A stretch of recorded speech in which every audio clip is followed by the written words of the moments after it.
So, Josia, jetzt kannst du mit dem Elias das Köder an die Strasse rüber tun.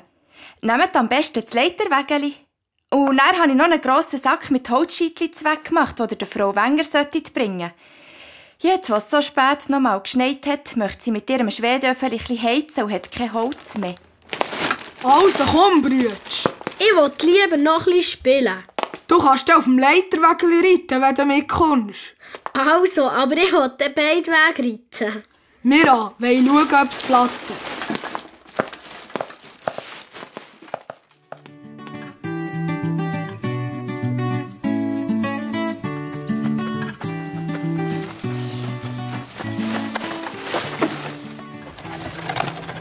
Oh, das Holz ist schwer. Hilf auch.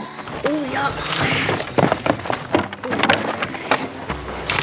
Super, jetzt kannst du auch einsteigen. Gut, das geht. Also, hü.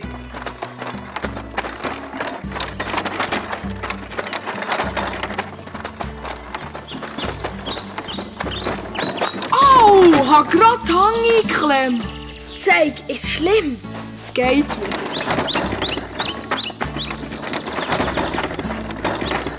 Hey, nicht so schnell.